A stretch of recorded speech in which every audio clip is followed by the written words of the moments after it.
So welcome to our second process circle covering Module 3 of Healthy Leadership 101.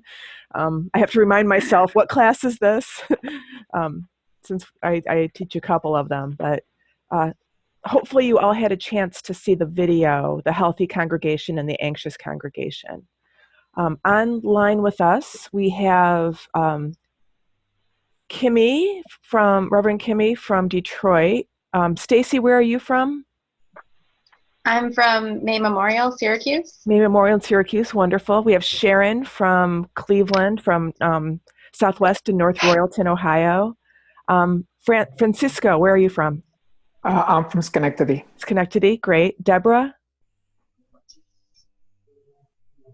You should be able to talk. I don't see that you're muted.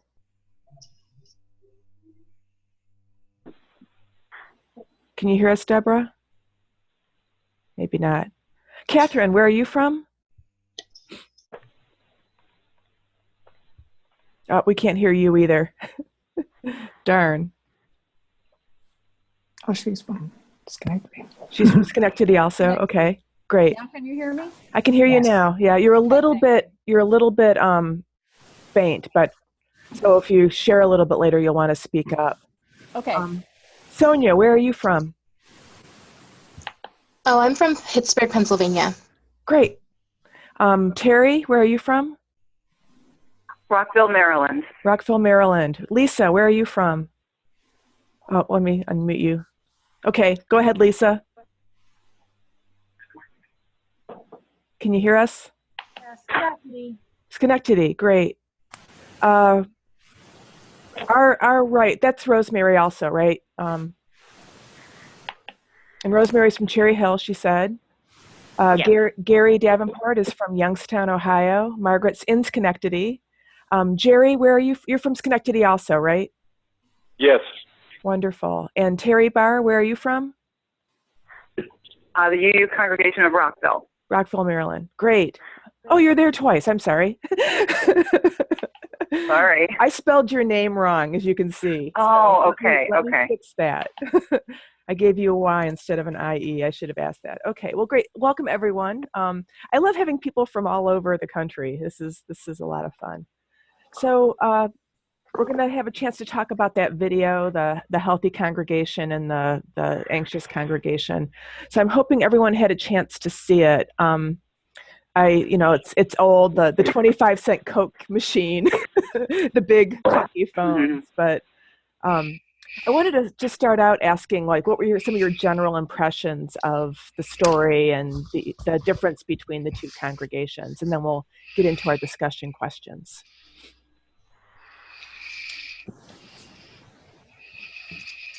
So you can raise your hand, or you can just, if you're on the phone, you can just jump in saying, "This is Gary," and then I'll recognize you, and then you can talk. And when you're done, say, "I'm done." Any general thoughts? Rosemary. Okay, go ahead, Rosemary.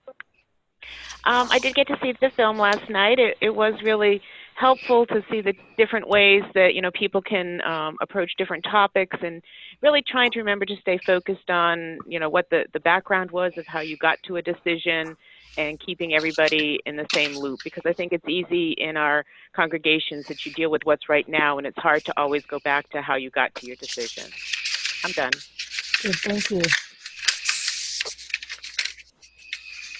Other observations? Well, this is Jerry. One of the observations is you need to keep the whole process open so that there's not secrecy in it and all kinds of discussions behind the scenes. That's a really good point. I don't remember if I shared this in the presentation that I did, but I was in my home congregation. I'm very active in my home congregation as an affiliated minister, and we had a new minister, and she was having a hard time by some really cranky congregants. So some of the healthy congregants thought we'd have a secret meeting to sort of strategize how we could, like counteract the cranky people. And then it was like, oh, wait a minute, we shouldn't do this either, even if we're doing it for the good. This is not a healthy process. So it was a reminder to me that it's really better to, confront the dysfunction openly and say, this is where we are and this is what we're doing. So just because you think you're right, because, maybe we weren't right. But anyway, so that was just a reminder to me. Yeah, open transparency is really, really important. Go ahead, Francisco.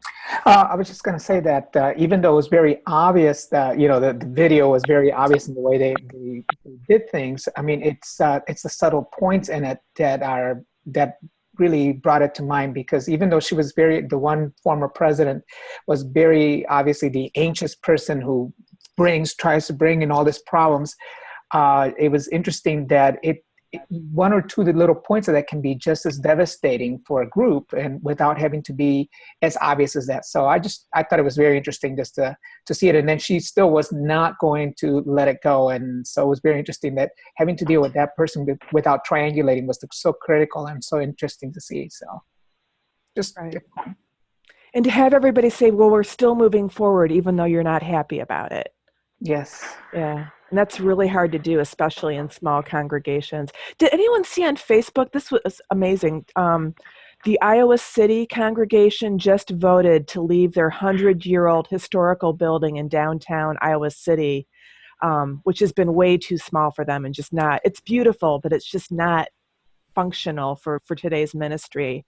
And they voted 92% to 8% to move. So like being present to the discomfort of that 8% is really going to be something for that congregation. So I wish I could have been a fly on the wall in their congregational meeting. But anyway, so someone's always going to be unhappy when you make a change.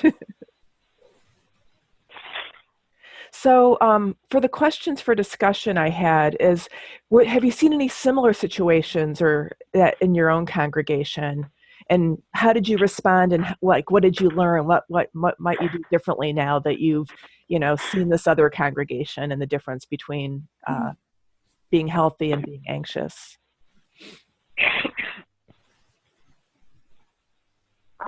This is Terry. I have a comment. Go ahead, Terry. Well, about 10 years ago, we had a conflict that really required the minister to leave. And so when I got on the board and we had a congregant just recently who didn't like the way a committee was formed, he thought it didn't have the right people on it, he left the church. And I was very anxious about it. The president and the minister were very clear that his concerns had been heard. The next time we formed a committee, we did it more openly. And I was just very grateful that I had the strong leadership in the congregation, and I was very anxious that we might be in conflict, and I was assured, we have a healthy congregation and he's been heard and we have to move on.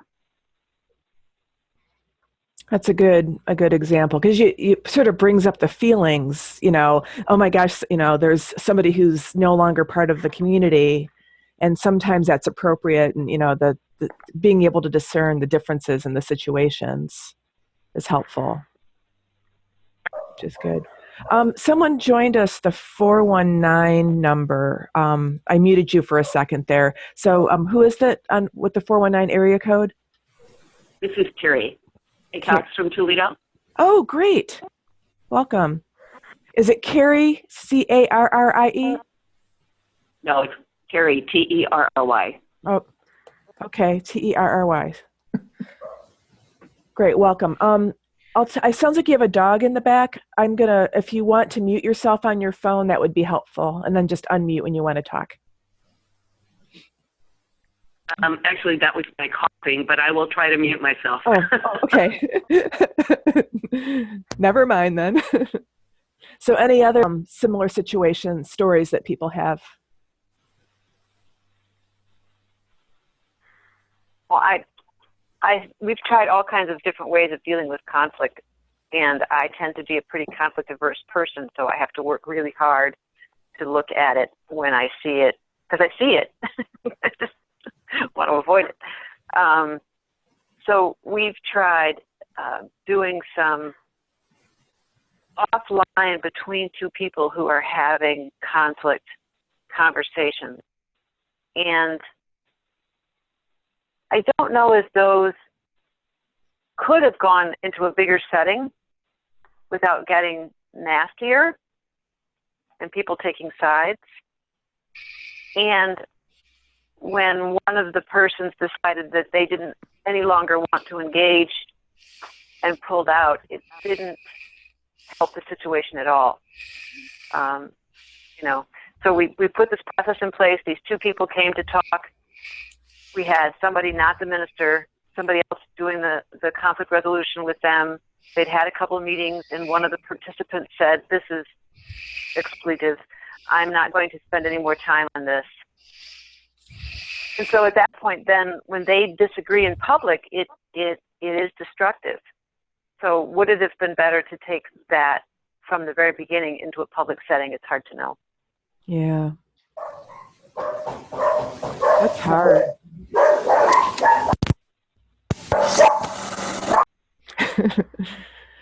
There's the dog. Yeah, it's hard. I mean, one of the things, if one person, there's this thing in the Old Testament, which I think is really good advice. Like if there's something going on, you go and you talk to the person. If that doesn't work, you go back with 2 people. And if that doesn't work, you come back with like 7 or something. But there's something about, sometimes I think you need to have several people because someone's not, if it's just you and me, it could be a difference of opinion. And 2 other people can be, clueless. But if there's 7 people there having that conversation with you, you might want to pay attention. So yeah, maybe it just depends on the situation. Other examples?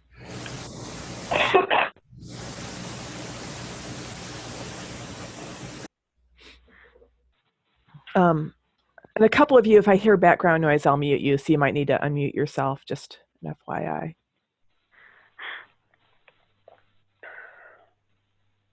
Any other stories? If not, I'll go on to the next question. So looking at the characters in the film, what roles that they were kind of playing? Some people were tried to calm others down. Some people jumped in.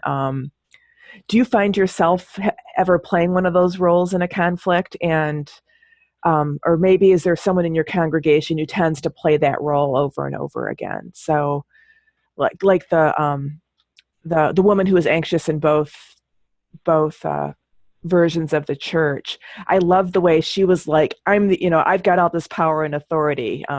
Is there someone, do you see that in your congregation? Not naming names necessarily, but maybe a different example of how that's played out.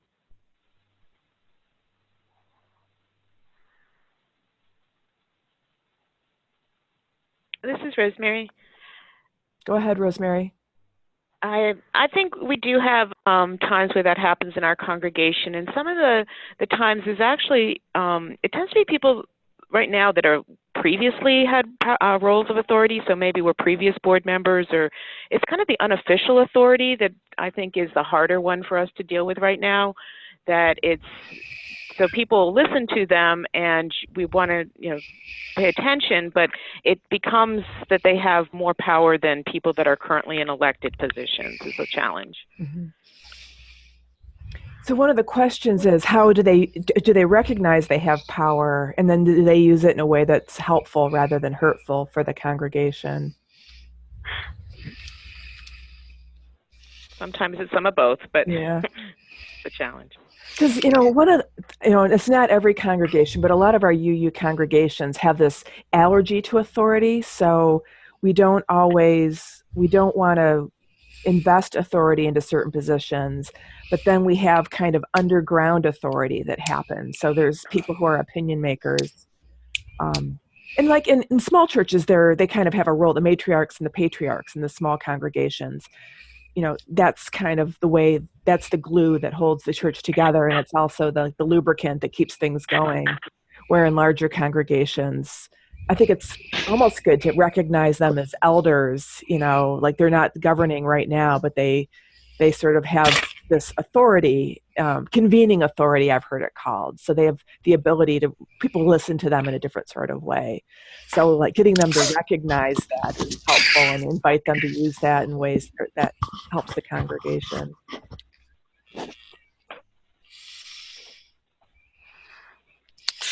This is I Deborah. myself, Go ahead, Deborah. And then I think Terry was going to talk next. Go ahead, Deborah.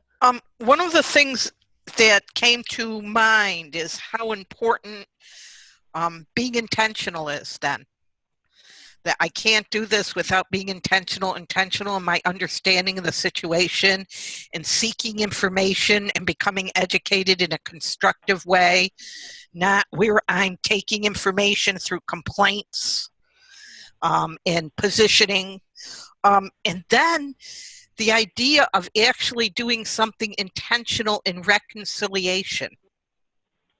Mm-hmm. You hear about it in a lot of spiritual communities. And I've often thought about how we reach out to those people who do walk away. And if we shouldn't be making, after listening to much of this, an effort at intentional reconciliation. Yeah, that's a tough one. I think it depends on how the process went. If the person really had the opportunity to be heard and still disagreed, that's a different situation where if the process was really awful and the person left because they weren't heard, Right. seems like those would be two different things. One thing I use, one phrase that I think is helpful is like, we love you, we realize we don't agree, you always have a home here, but this is what we're doing. Mm-hmm. And so that way, it still makes space for differences of opinion, but the community piece is still there. I was thinking more in terms of like some time might go by and maybe once every year that we actually have a service around reconciliation. Oh, okay. That's more like a structured sort of thing. So you're not calling anybody or any situation out. We're just reviewing part of our commitment to covenant. I like that. Sometimes we do something like that around Yom Kippur. Just, there's that litany of atonement that Rob Eller Isaacs wrote that's in the teal hymnal and it's in the back of the gray hymnal as a spoken litany. But yeah, I think you're right. I think, I think part of that comes out of our Calvinist, predestination history. It's like once you're either a saint or a sinner, and there's no redemption in old style. That's right. And I miss some of those people. Yeah. In so many other ways, the fullness of them. Mm-hmm. Well, you want to make space for the cantankerous folks, because they do often speak something that we need to hear, but they just can't do it to the point where it's breaking community. And not always were they cantankerous. It just, if you think in terms of systems, mm-hmm. we just had a rough time as a system going through whatever we needed to gracefully enough to keep us all together. Mm. That's a nice way to phrase it. Thank you. So Terry, the IE Terry, Terry Barr, were you going to say something? No, maybe the other Terry. Okay. I'm watching the flashy lights that show that there's sound. So, well, let's go on to the next question. Then is so we're going to talk about your own functioning in the system and what can you do in anxious situations to help you be a better leader. So when one of these situations come up, what are some, I don't know, sometimes I have like a little mantra or a little phrase that I use to remind myself, or I channel someone who does it really well. It's like, okay, what would Jane do in this situation? So what do you do to help yourself in anxious situations? I do have a saying. Oh, what is it? That there's something about that person I don't like about me. Oh, that's good. And it stops me. Yeah. Yeah, the shadow, the Jungian shadow, that's a good one. Other ones?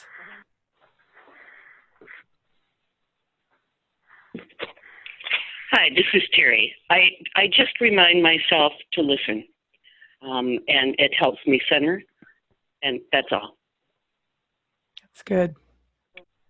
You know, I find I've invited people to sit with their hands open, like their palms up and hands open, while if we have a difficult conversation, and like I don't know, maybe it's a mudra or something, but there's something about that, instead of armoring ourselves, we're open to possibilities. So I've just found that as a practice, that makes a difference.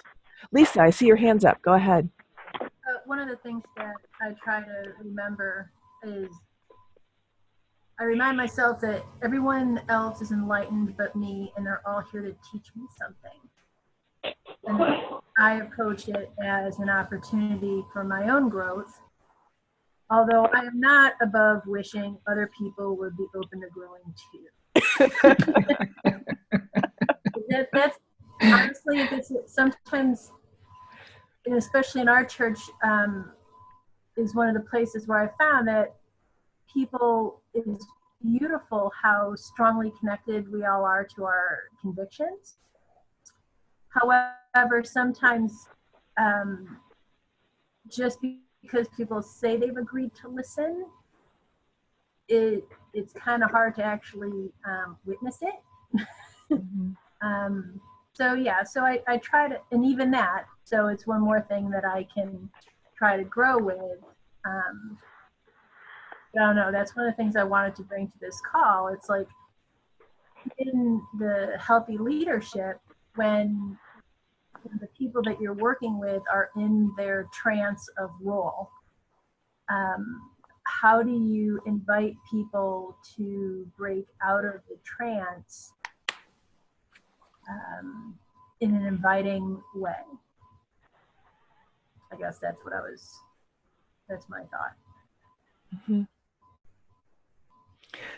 So I'm wondering if anyone has any thoughts about that, any suggestions of how you do that in your own congregation. This is Jerry. I'm not speaking of my own congregation, but I think the idea of listening is excellent as long as the body language doesn't send a message. But we tend, or I'll speak for myself, to get in trouble when we speak and what we say. And one of the greatest things I ever learned decades ago was the Thomas Gordon method of the I message, which is if you want to keep conflict down in a very difficult situation, stay away from the you and go for the I, and help people understand where you're coming from so you can then ultimately try to find some common ground, if not common agreement. Excellent. Other ways of doing it? This is Francisco. Go ahead. And I was just going to say that one of the things that I've been learning and that we utilize the covenants, how you make covenants before we start the meetings and discuss those. And I think part of the covenants that we use is basically as we listen and we're ready to answer to somebody else's statement, you actually take the pause in between. And I think that's a real, at first I always thought, oh, that sounds kind of corny and kind of silly, but actually it does help you kind of say, okay, before, because I'm one of those that as somebody else is talking, I'm putting together my answer to whatever they're going to say. And so it's really helped me at least to be able to say, wait a minute, got to take that pause, and then you're ready to go on. And it does help you feel that people have listened to you, and at the same time that they're answering based on listening to you. So I think it's a great thing that we use. Absolutely. It's another great example. Any others? This is Terry with an IE, and I just wanted to say that I am going to make an affirmation out of the things that I learned from the video about what kind of leaders we need in a situation where there's anxiety. So I can tolerate pain, I can focus on options, strengths, resources. I am reflective and calm. So that's what I'm going to do. Thank you. I'm done. You're welcome. Thank you. Yeah, if I notice I'm in my lizard brain, I'm going to pause. That's the big thing. It's hard, we all get there. You know, the other oh, go ahead, Kimmy. Let me unmute you. Oh, you're unmuted. I was just going to say, yes, I was just going to say that sometimes simply asking everyone, can we just stop for a second and take a breath? Mm-hmm. Really asking the collective to pause for just a minute seems to bring a little more clarity to what's happening. That's a good thought.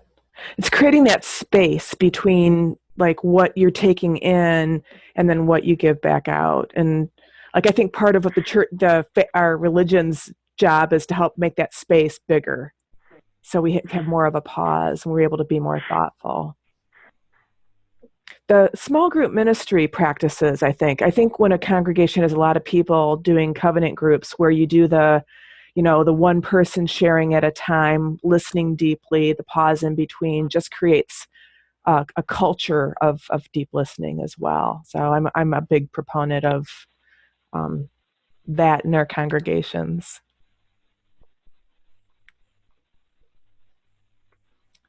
Go ahead, Lisa. You'll have to unmute though. So do you find that, so our congregation had a big issue come to vote not too long ago, and I won't go into it, but there was some non-listening going on. We'll just leave it at that. And I'm curious, especially when you get into, a congregation over, say, 300, not everybody can do all things. You find the hardest part is to, it's very hard to be the only listener, or, if half the people agree to listen, but the other half won't stop talking. It's like, how do you invite people to feel safe enough that they don't have to be on the defensive? And I'm curious, have you noticed, you know what I'm talking about, right? Like there's certain people who are the constant anxious ones, or the ones who are trying or whose role it is to maintain homeostasis no matter what. And how do you make it safe enough for them to really join the dialogue, so it's not two monologues being hurled at each other? And if so, are those people as likely to show up for the covenant circles? And I get it, everybody's coming from different, family dynamics or long-term emotional scarring for that matter. So the capacity to not be anxious maybe for over others. I'm pretty good about shifting with and moving with a certain range of willingness, and try to be open and to exhale long enough to give them space. At the same time, there's always a sliver of folks who will take that space, and instead of how it's intended, will run with it. Mm-hmm. What do you do with them? I mean, I think that's where it comes back to covenant, and you just,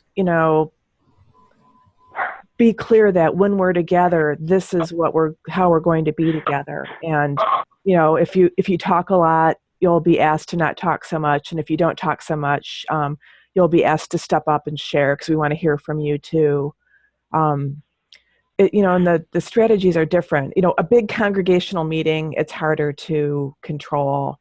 What I'll often do is ask people to talk in dyads before talking with the large group, because that way a lot of people need to process out loud, and that enables them to process out loud.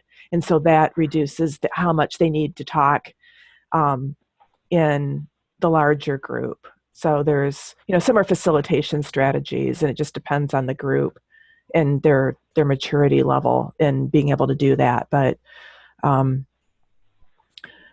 the other thing you can do actually is you can have people talk and then they share the idea of the person that they were talking to. So that way, they have to be compelling enough with whatever they're sharing so that the other person takes it in. So that's another way of encouraging people to talk so that people can listen. So, but yeah, it's an art to facilitate. I mean, I'm constantly learning new things. I'm way better than I was, 3 years ago, and hopefully I'll continue to get better. But yeah, when you have a difficult, actually, what I'll often do too, if there's like one or two people who are really disrupting things with that oversharing, I'll just reflect the process back. I'm noticing that, Fred and Karen are really the ones who are holding the floor here. I'm wondering, and I really asked the group to help me to shift the dynamic that's going on. So just naming it, not judging it necessarily, but just naming what you see will help too. I'm thinking of the food co-op that I was the president of for a while. That's what I had to do because we had really, really disruptive people, and we didn't have a religious covenant to hold us together, but that worked. Actually, I totally stole that from Denny Davidoff, watching her operate when she was the moderator of the Unitarian Universalist Association. Somebody would come up with some bizarre, harebrained thing in the deliberation process, and she's like, "Well, we could go down that rabbit hole, or we could actually accomplish something here. What do you all think?" So, anyway, I loved that. So any other thoughts, either related to these questions or other things that you, from the materials from this module that you wanted to talk about? We have about, 8 more minutes.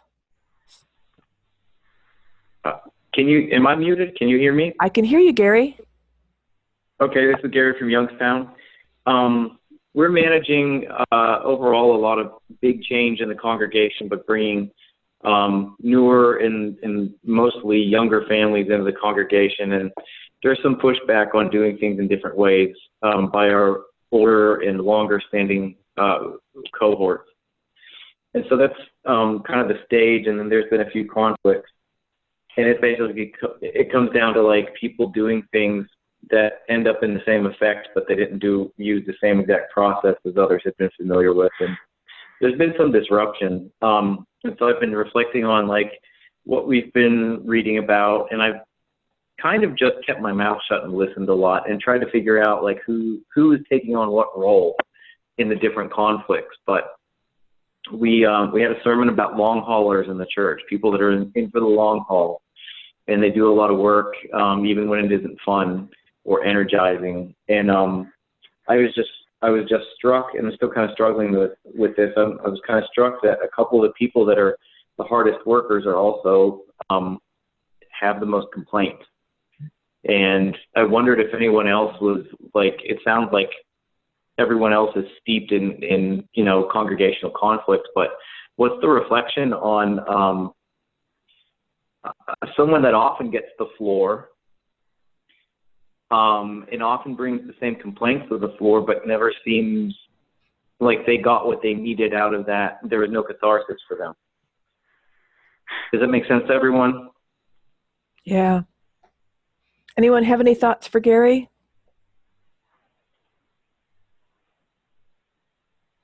We've had a lot of that, Gary. We're in a second growth spurt. The first growth spurt ended in a tremendous amount of conflict where the young people left because the old guard just didn't understand how things needed to shift. And so we're in a second go at it. And I have just been trying to name it when I see it and really addressing with those people who have complaints the pastoral care stuff, because usually behind the constant complaint, at least as I've found, behind that constant complaint is fear. I'm getting older. My congregation is changing. I don't feel relevant anymore. I'm lonely.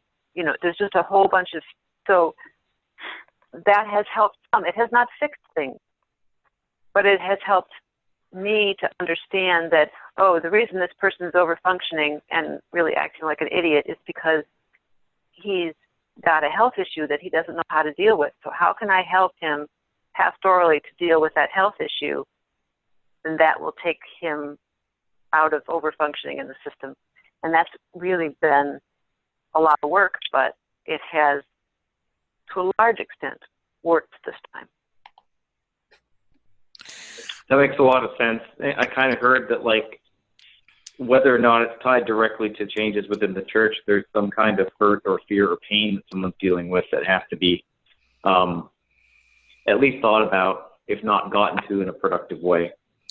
Yep, she's giving you a thumbs up, Gary.